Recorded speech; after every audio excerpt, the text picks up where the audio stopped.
Boho's Updo and Hairstyle Education page, I have 11 heads, and I want to teach you how to think through your updos.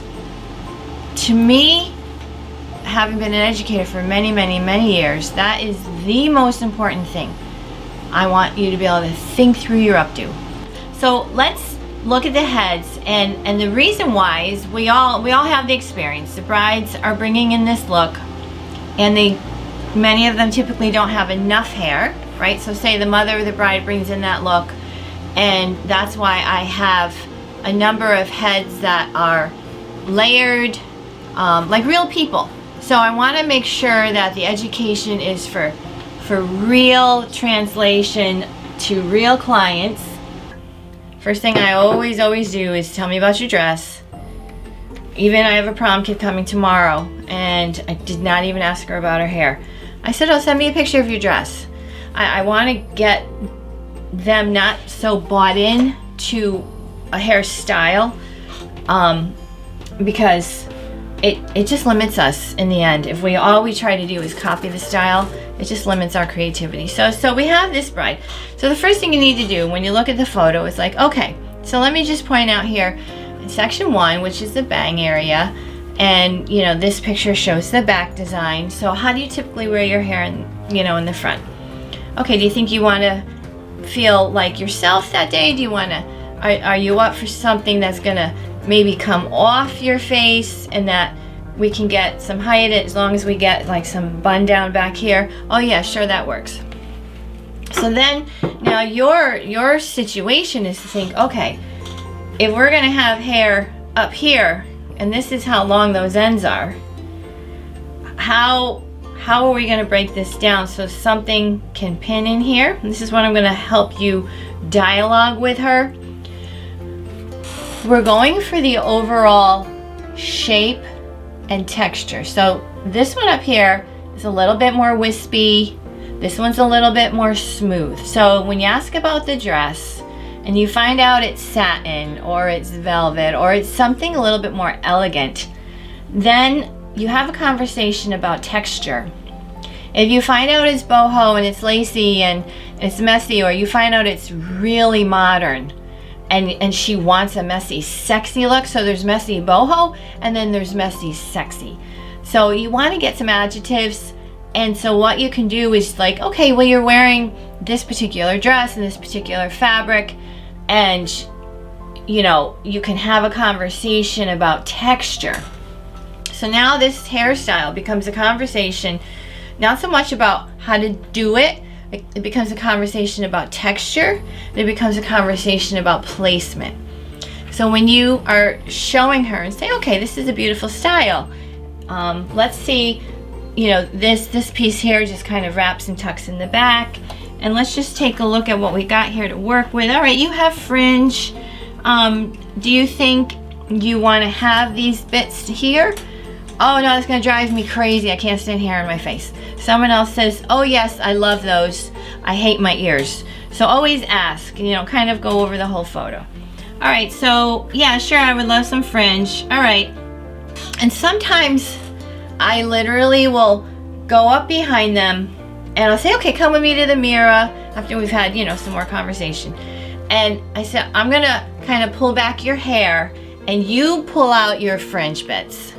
Because for some people, they take their fringe bits like right from here. And then other people take them from here. And then some people take them from here, or they like them everywhere. Some people like a whole bit in the front, right? They kind of like almost to hide behind their hair.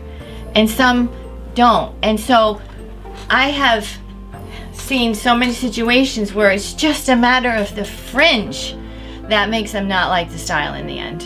And that's something that if you don't get figured out in the beginning. So don't be afraid to make your clients work a little bit. So, okay, come in with me to the mirror. I'm gonna pull back your hair. I want you to pull out what you're comfortable with. And she'll be like doing her thing, you know? She doesn't know what her thing is. She does it mindlessly every day at home.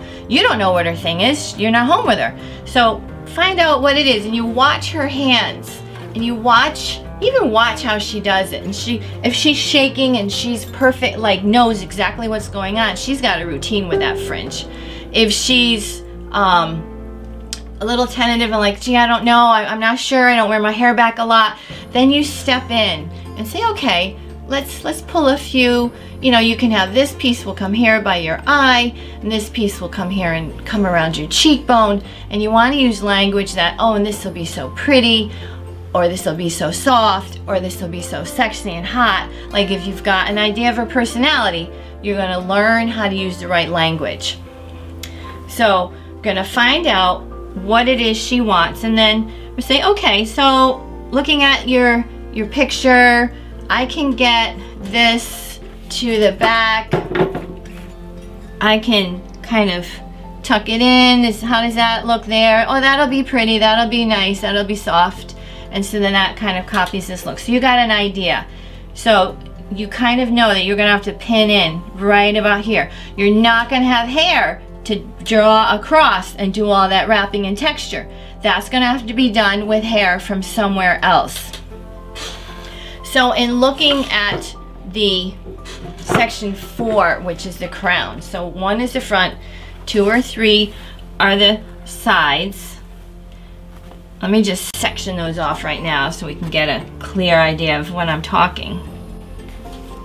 And so 4 would be the crown. Now you want to get an idea on how much fullness she's looking, because some of these looks, sometimes they like want it all. Like they want the back bun, but they also want the poof. You can see this line right here, this line of height. So when she's standing in front of the mirror, there's crown. Now some people have a head shape that does that automatically. They have a flat lower head, a lower hairline, and it kind of goes up, and they have a natural head shape. And for some of them, that's fabulous. You barely even have to tease them or do a whole lot. But then you get other people that are roundish or they're flat. And you're gonna have to do a little bit more work to get the look they want.